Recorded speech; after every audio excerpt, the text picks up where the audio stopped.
Ayah Eki Ibtu Rudiana dilaporkan atas dugaan kasus kekerasan yang dialami saat menangkap para terpidana kasus Vina 8 tahun silam. Di tengah kasus pembunuhan Vina dan Eki yang belum terungkap, apakah Ibtu Rudiana bisa terjerat kasus hukum terkait dugaan kekerasan hingga pelanggaran lain dalam proses penyidikan kasus Vina dan Eki 8 tahun silam, saudara? Kita akan bahas bersama dengan kuasa hukum terpidana Ruli Panggabean dan juga mantan Kapolda Jawa Barat periode 2016 Irjen Purnawirawan Anton Carlian dan Guru Besar Fakultas Hukum Universitas Jenderal Sudirman Hibnu Nugroho. Selamat sore Bapak-bapak. Selamat sore Pak Ruli, selamat sore Pak Anton. Baik, saya ingin ke Bang Ruli. Bang Ruli, jadi yang dilaporkan dugaan kekerasan ini, Ibtu Rudiana, bukti apa saja yang saat ini dimiliki oleh tim kuasa hukum juga oleh keluarga terpidana, Bang Ruli?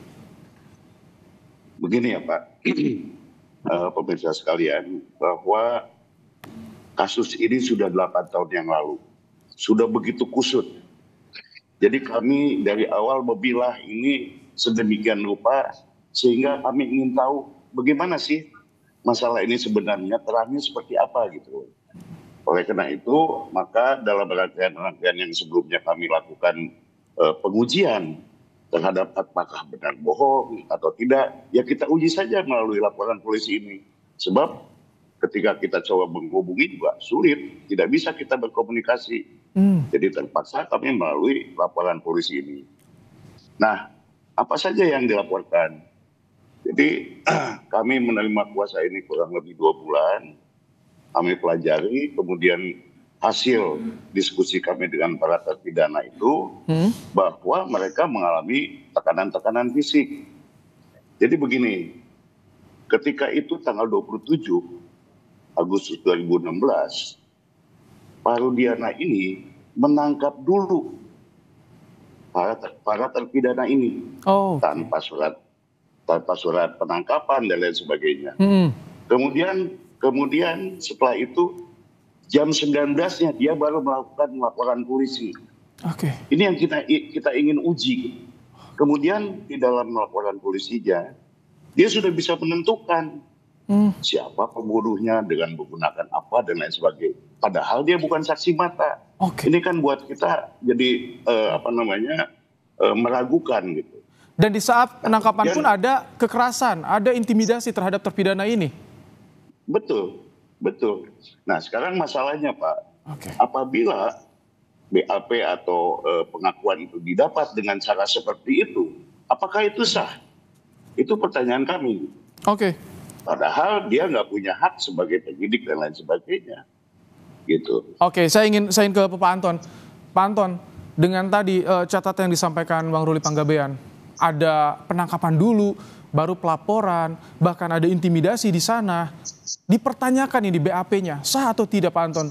Apakah ada potensi pelanggaran yang dilakukan oleh Ibtu Rudiana, Pak Anton? Masalah adanya potensi pelanggaran, kan itu ranahnya Propam. Nah mari kita lihat bahwa ini adalah ranah konstruksi hukum. Memang kita harus runut kembali apakah memang demikian. Kalau memang demikian, tentu saja dimungkinkan akan terjadi pelanggaran.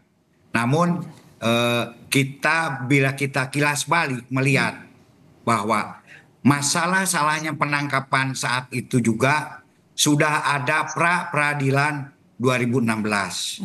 Dan di dalam pra-peradilan itu bahwa penangkapannya sah dan penahanannya sah. Nah ini pun juga kan ini adalah salah satu alat bukti. Kalau memang dianggap pra-peradilan dulu, silahkan laporkan kepada badan pengawas di Mahkamah Agung. Kemudian saya juga apresiasi tentang laporan tindakan kekerasan atau penganiayaan. Namun dalam hal ini adalah hak dari semua orang. Mohon, nah tadi juga disertakan alat-alat buktinya. Karena ini pun juga sudah 8 tahun. Tetap kita pun juga berdasarkan hukum kan ada kadaluarsa. Apakah ini tindak pidana yang berat atau tindak pidana ringan? Kalau tindak pidana ringan sudah 8 tahun bagaimana? Kalau misalkan ancaman, sekarang pasal 335 juga kan sudah dicabut. Jadi tolong bukti-buktinya juga harus diperhitungkan. Dan kemudian kalau sumpah palsu ini berarti memberi keterangan yang tidak benar dan outputnya itu berarti yang 8 tersangka itu bukan pelakunya.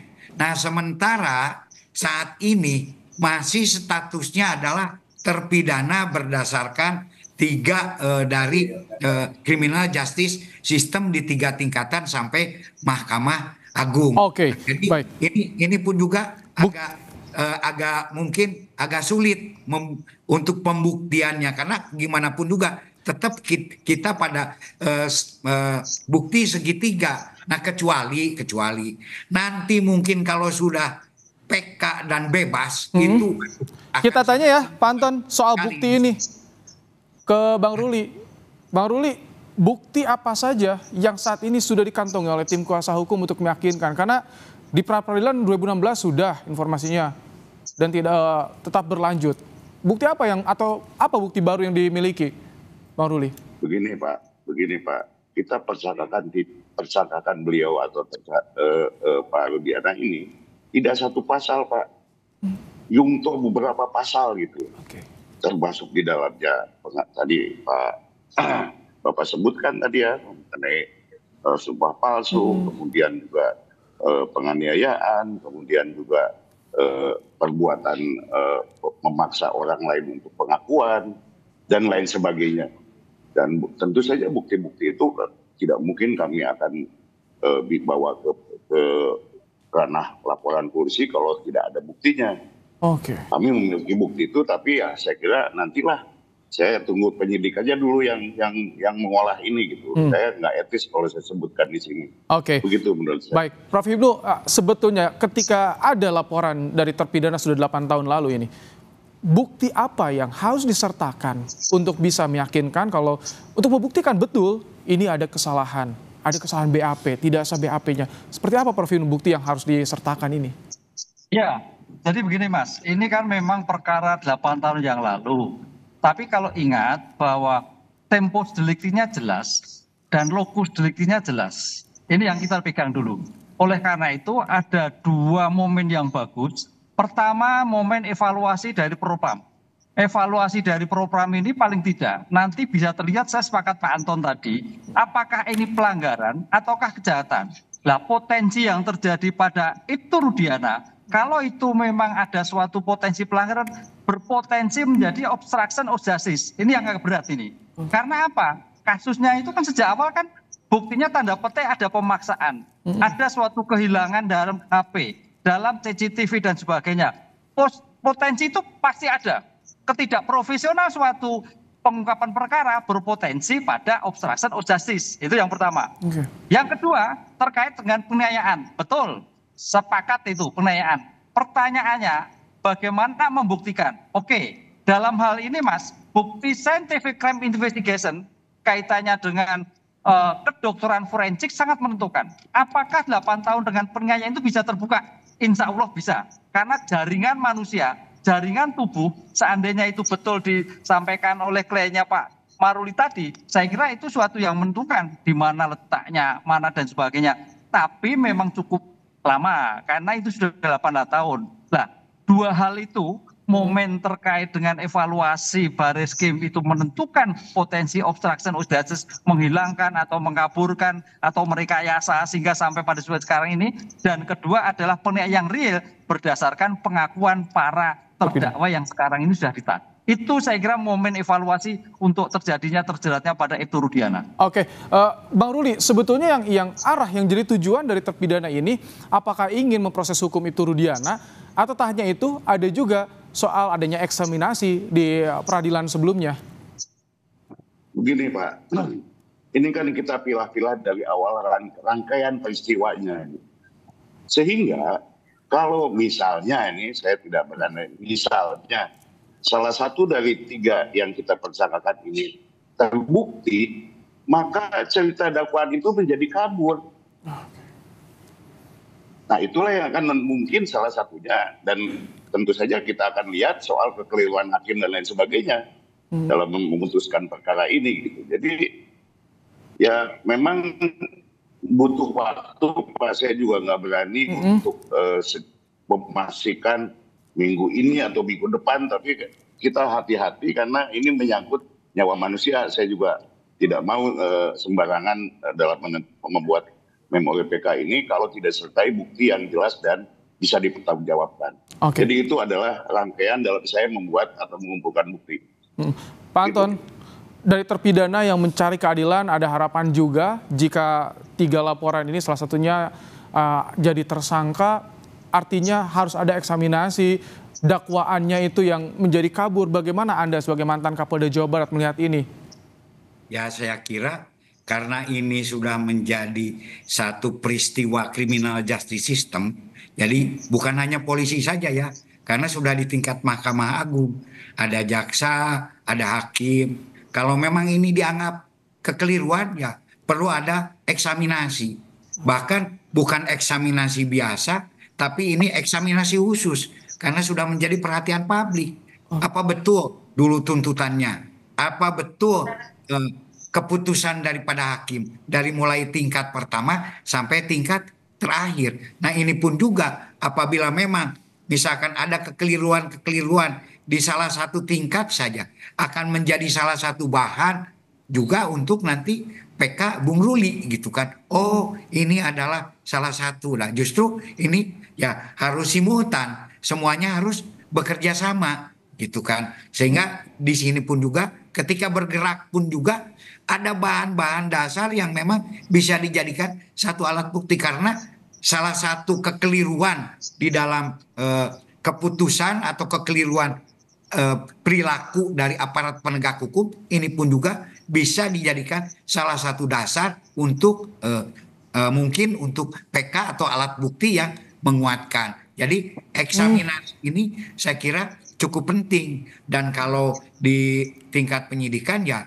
audit penyidikan. Tadi juga betul kalau memang ini apakah ini pelanggaran, apakah ini kejahatan.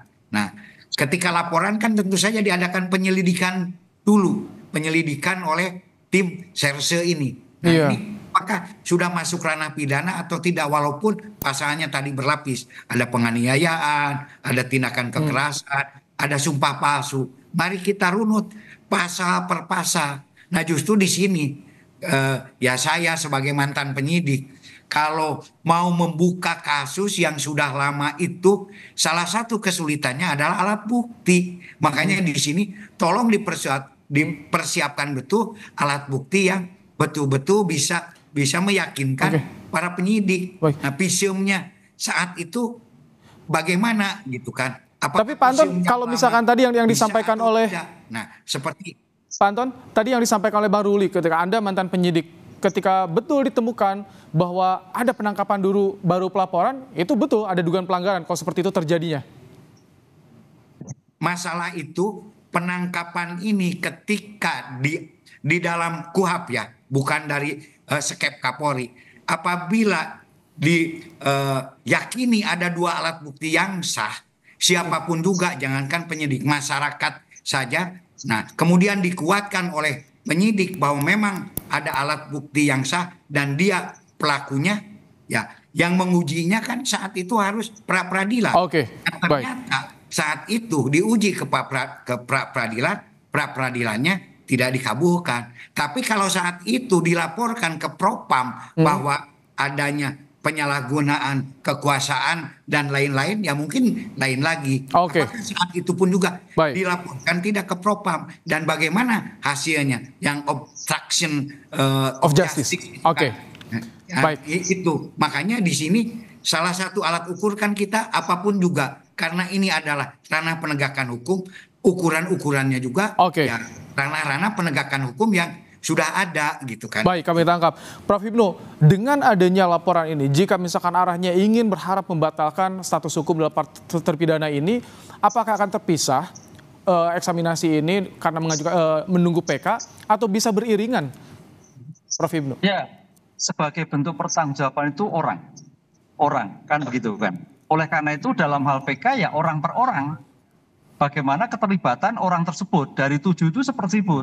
Tapi nantinya sebetulnya kalau itu merupakan rangkaian penyertaan, kalau memang sama sekali tidak ada kaitannya suatu perbuatan, ya bebas semua. Makanya kita tunggu dulu PK dari Tata ini yang akibatnya berakibat pada semuanya. Tapi pertanyaannya gini Mas, apakah iya seperti itu? Ya, setidak akuratnya penyidikan ya memang ada lah. Tapi apakah seakurat itu dari 7 tersebut? Ini yang saya kira kita harus objektif, maka dari 7 itu pasti ada yang bebas. Tapi pasti ada juga kena. Karena bicara bukti ketika itu kan bisa komprehensif. 2016 kan bukan lama banget. Tapi masih ya tanda petik cukup lah. Cuman yang saya pahami tadi Mas, betul bahwa berpijak pada evaluasi ini saya kira Mabes Polri harus objektif. Apakah ini kejahatan yang terkait obstruction of justice? Karena sejak awal kita berpikir bahwa ada suatu rekayasa, ada kecelakaan menjadikan pembunuhan. Ada orang yang melakukan yang penyidiknya bukan penyidik tindak pidana umum, tapi narkotika. Apakah itu? Apakah ada yang lain? Ini yang saya kira ada dua dimensi. Dimensi itu dan dimensi PK-nya begitu. Baik, laporan sudah masuk ke Barreskrim dan itu yang akan diuji, yang akan dibuktikan ada kesalahan atau tidak SOP-nya dalam penyidikan kasus Vina 8 tahun silam. Kita akan tunggu nanti bagaimana kelanjutannya di Barreskrim Polri. Terima kasih Prof. Hipnu, Pak Anton, Bang Ruli telah bergabung di program Kompas Petang sore hari ini.